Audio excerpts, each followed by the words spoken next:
कौन है वो महिलाएं जिनके सामने प्रधानमंत्री पर्ची लिए घूम रहे थे? गृह मंत्री और कमांडो सब गेट के बाहर खड़े थे। जब बंद कमरे में काउंटर दर काउंटर घूम रहे थे पीएम मोदी, तब बाहर खड़े एसपीजी जवान बना रहे थे खास प्लान। मोदी के दौरे से पहले दर्जनों क्विंटल लोहे का क्यों दिया गया ऑर्डर? क्या कोई मौलाना मोदी के पास पहुंचने वाला था? प्रधानमंत्री नरेंद्र मोदी ने गुजरात के अहमदाबाद में वोटिंग की, लेकिन जब वो अंदर वोट कर रहे थे, तब बाहर एसपीजी के जवान क्या प्लान बना रहे थे, ये जानकर हैरत में पड़ जाएंगे। मोदी के दौरे से पहले हजारों क्विंटल लोहे का ऑर्डर क्यों दिया गया? क्या अपने ही गढ़ में पीएम मोदी की सुरक्षा में कोई खतरा था? क्या कोई मौलाना पीएम मोदी तक पहुंचने की कोशिश करने वाला था? 48 घंटे पहले ही पीएम मोदी की सुरक्षा में लगे जवानों को एक ऐसी खबर मिली जिससे सबके होश उड़ गए।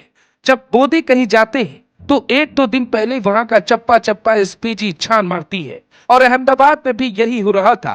तभी खबर आई कि एक मौलाना मोदी और योगी के खिलाफ बड़ी प्लानिंग बना रहा है। जब लोकेशन निकाली गई तो उसकी लोकेशन अहमदाबाद नहीं बल्कि वहां से 264 किलोमीटर दूर सूरत में मिली। जहां क्राइम ब्रांच की टीम ने उसे गिरफ्तार किया तो कई बड़े खुलासे किए, और उसी खुलासे में यह भी शामिल था कि पीएम मोदी के खिलाफ इस मौलाना ने बड़ा प्लान बनाया था। शायद इसीलिए कमांडो ने इस बार खास प्लान बनाया। पीएम मोदी जैसे ही वोट डालकर बाहर निकले, तुरंत एसपीजी कमांडो आपस में कुछ बात करते हैं। हाथों में फाइल लिए जवान वापस सेंटर की ओर कदम बढ़ाता है, और कुछ लोग पीएम मोदी के साथ तुरंत बाहर निकल जाते हैं। बाहर निकलते ही पीएम मोदी लोगों का अभिवादन करते हैं, पर उसी के साथ एक तस्वीर और सामने आती है। पीएम मोदी से मिलने के लिए पहुंचे लोगों के बीच एक लोहे की दीवार खड़ी थी।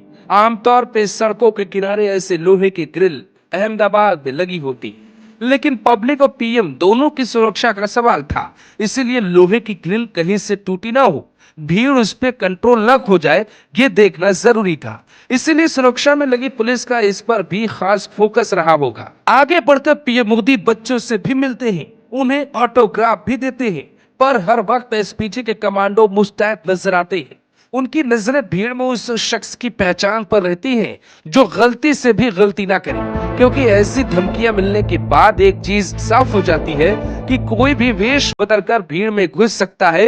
हालांकि मोदी की सुरक्षा व्यवस्था जिस हिसाब की है, उसे देखकर कोई ऐसी हिमाकत नहीं करेगा। एसपीजी उसका क्या हाल करेगी, ये आप भी जानते हैं। इसलिए पीएम मोदी जब वोट डालने जाते हैं तो कुछ खास तस्वीरें सामने आती हैं। ये तस्वीर देखिए, पीएम मोदी कैसे काउंटर दर काउंटर पर्ची लिए घूम रहे हैं।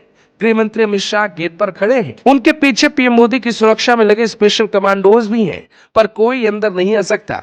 खुद पीएम मोदी पहले पर्ची दिखाते हैं, कुर्सी पे बैठी एक महिला उस वक्त कलम चलाती है, फिर वो आगे बढ़ते हैं और फिर वहां पहुंचते हैं जहां से लोकतंत्र की नींव मजबूत होती है। ये महिलाएं कोई बड़ी अधिकारी नहीं है, बल्कि परंपरा के मुताबिक स्कूल शिक्षक या सरकारी कर्मचारी हैं, जिनकी ड्यूटी चुनाव में लगाई गई है। पर इस वक्त इनकी पावर इस बूथ पे प्रधानमंत्री से भी ज्यादा है। अगर इन्हें सही पेपर नहीं दिखाए गए तो ये प्रधानमंत्री को भी वोट देने से रोक सकती है। लोकतंत्र की इस सबसे खूबसूरत तस्वीर पर आप क्या कहेंगे? कमेंट कर जरूर बताइए। Bureau report, global Bharat TV.